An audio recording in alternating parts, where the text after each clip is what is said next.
In this video, you're going to learn about one of the most important things when it comes to programming for bodybuilding, and I think that if you get this in line, you can really make sure that you don't spin your wheels and just have a lack of progress. And to start, I want to tell a little bit of a story about how this programming change really made a huge difference for me. So about 4 or 5 years ago, my programming was much so 8 to 12 sets per muscle group, stuck in that constant volume range and just focused on getting stronger over time.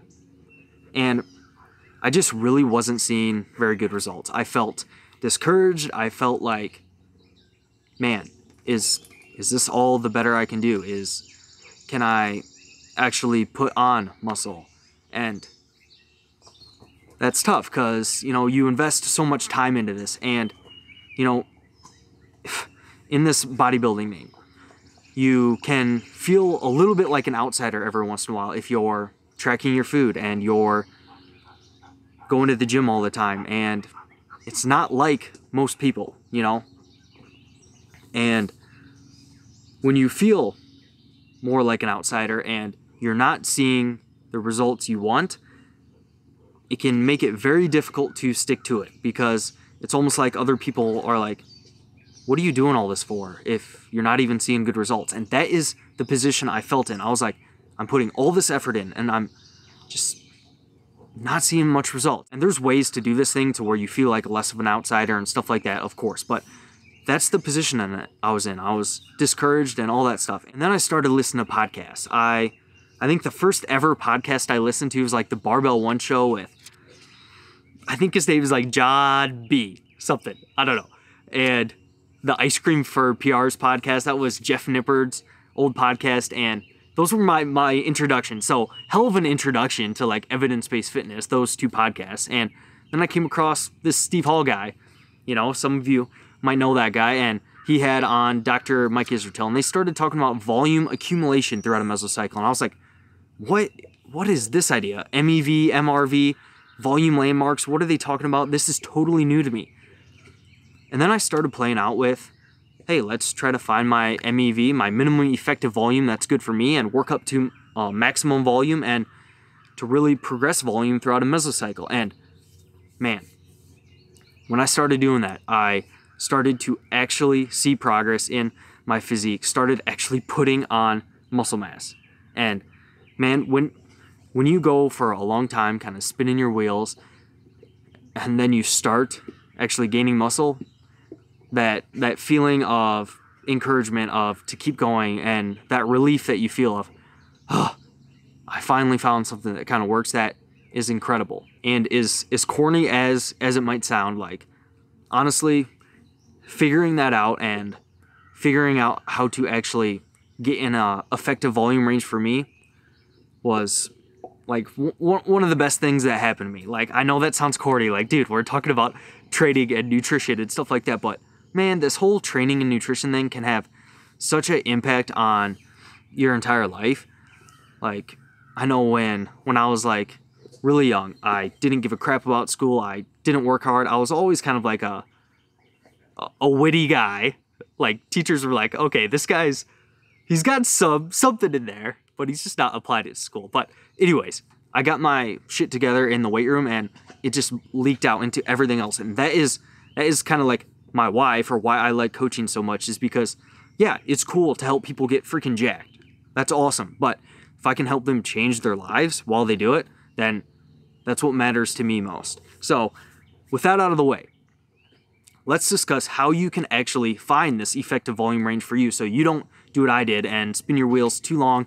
Like, in a volume range, it just wasn't effective for you. So let's first discuss what I mean when I say volume. So when I say volume, I'm talking about hard sets per muscle per week. How many hard sets are you doing? In the 8 to 15 rep range on average. All right, you can go below it a little, above it a little, but on average, hard sets in that rep range.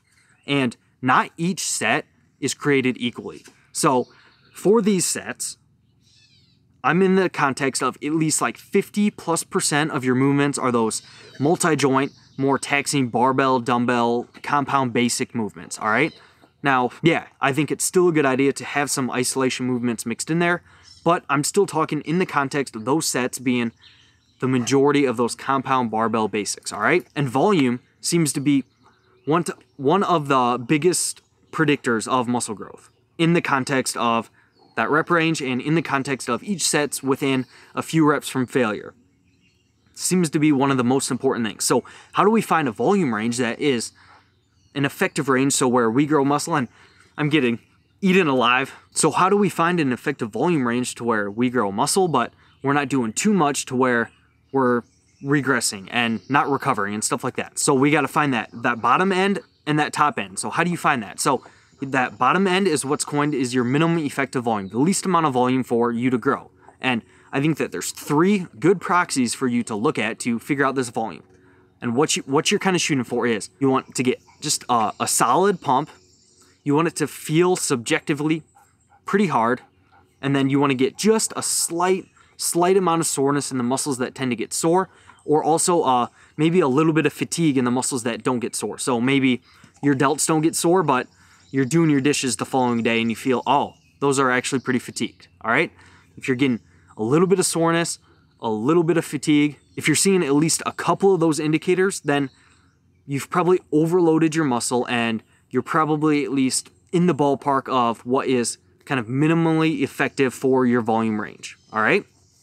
Now, your MRV, the most amount of volume you can recover from. How do you know when you find this? Well, if your performance starts decreasing from week to week for a particular muscle, so you did squats in week 3, and then in week 4 you did squats again, but you had to do 20 pounds less weight. Well, your performance has decreased, and it's going to be difficult for you to continue to have overloading sessions.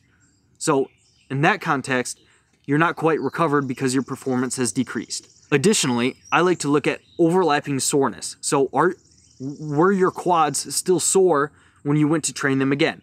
And now, this can happen every once in a while and it's no big deal. But if you consistently are getting sore from session to session, then you're likely doing a bit too much, all right? So if your triceps are always sore the next time you go train your triceps, you're probably doing a bit too much, all right? So those are kind of the proxies I look for to find that high end and find that lower end. Now, how do you progress volume throughout a mesocycle? Well, I like to shoot for that little bit of soreness or that decent amount of fatigue each and every week. Now, you might think, well, why don't I just do the same volume then each week? Well, if you do the same volume as week 1 as you do in week 2, you're probably not going to get the same amount of soreness, the same effect, the same overload, because you have some adaptive resistance going on there. Your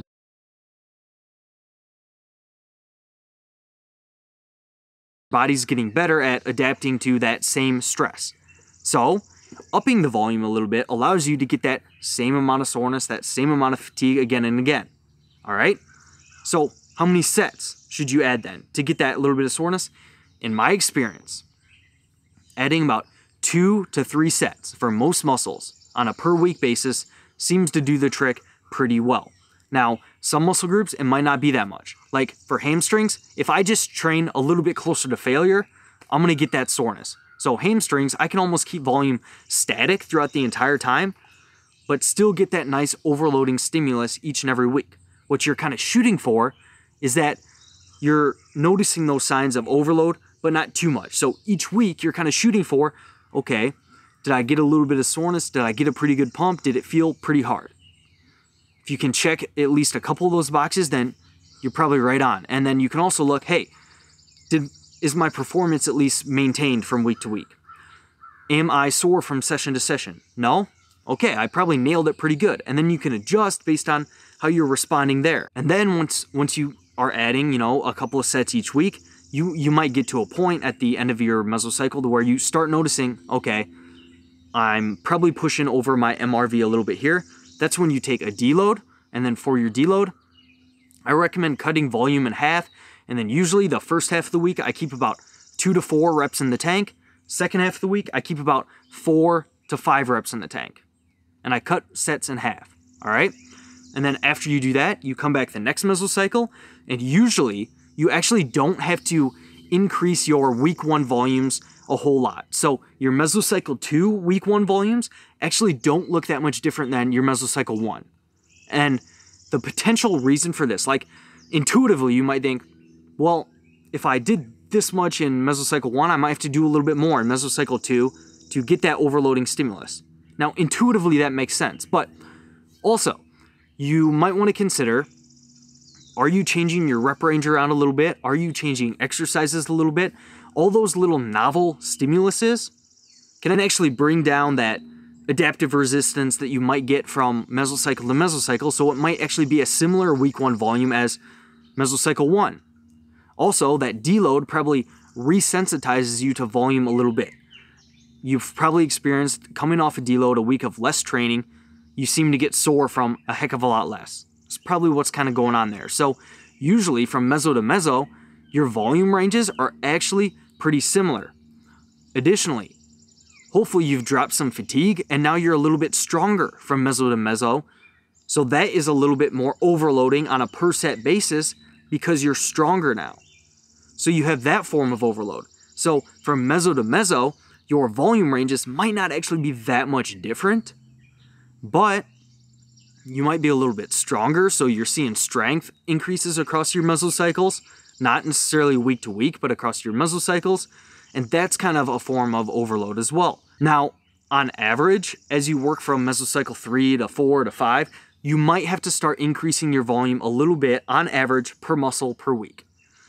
And then the question is, well, do I just scale volume forever? Do I just keep doing more and more volume? Probably not. Probably not the best idea. That's probably just not practical for most people to just keep doing more and more volume. And we're probably just going to keep running into more and more adaptive resistance, and it's probably not the best idea. So what do you do after you've ran 4 to 6 hypertrophy mesocycles? Your average volumes are really getting up there. You're just running out of time in the gym. What do you do at that point? Well, you know how I mentioned that a lower volume deload kind of resensitizes you a little bit to those volumes again? Well, at this point, you might need a more of a kind of a longer term of that deload. So you might need an entire lower volume mesocycle. So you might need 3 to 4 weeks of lower maintenance volumes. And how much volume can you maintain your muscle on?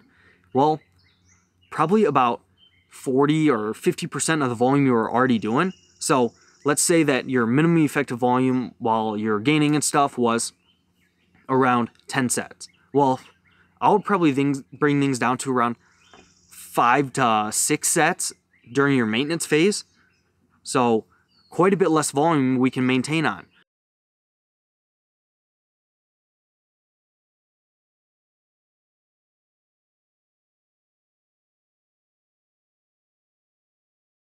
And I think it's also a good idea to work in more of a strength rep range. So I would probably work in the 4 to 10 rep range on average for isolations, maybe 8 to 10 reps, and for compounds, maybe more so 4 to 8 reps. And this might potentially have benefits for shifting your fibers a little bit more towards faster twitch, which could potentiate hypertrophy down the road. It could potentially, Dr. Cody Hahn has talked about how he thinks that there's probably differential adaptations, myofibular hypertrophy to these potentially lower rep range, says that there's a chance that that happens, that it would make sense. So maybe we could get a little bit of myofibular hypertrophy by working in these lower volume strength rep range. There's a little bit of evidence that these lower volume strength rep ranges can actually activate different anabolic signaling pathways, which could potentially be beneficial. So there might be these benefits of working in these lower rep range, these strength ranges for longer term hypertrophy. So this primer phase, or this lower volume phase after several mesocycles of hypertrophy training, can sensitize you a little bit to lower volumes. You might get some fiber type transitioning, and there's psychological benefits from just maintaining and just being in and out in the gym pretty quickly and not spending a ton of time in the gym. There's a lot of benefits to this. Now, I would make sure to maintain your body weight during this phase, so eat at maintenance calories and just maintain for your nutrition. Still eat plenty of protein and all that good stuff. But after several mesocycles of a hypertrophy phase, I really think that these make sense. And I think that these phases make even more sense coming out of a dieting phase, because it can allow you to drop that diet fatigue and that sort of thing. So say you do 8 to 10 week diet phase, I would probably really recommend doing a lower volume maintenance phase coming out of that diet. Now, if it's just a mini cut, I don't think you have to worry about it. I think you can go right back to the massing phase, but man, if it is a more standard cut, then I would probably run this lower volume phase out of that dieting phase. Now, do you have to cycle volume up and down like this? And do you have to run these primer phases and to do this sort of thing? No, you don't have to. There's plenty of people that find that minimum effective volume, maximum recoverable volume, and just kind of hang out in that range, focus on getting stronger, and see really good results doing so. So you don't have to. But in my experience, I do think that it is a little bit better of an approach, and I think that for longer term gains, it's probably, at least right now, going to lead to a little bit better outcomes. And next week, I've got some really helpful information coming on frequency for lifting and how often to train, so be on the lookout for that. I really appreciate each and every one of you watching this, and I'll see you in that next one.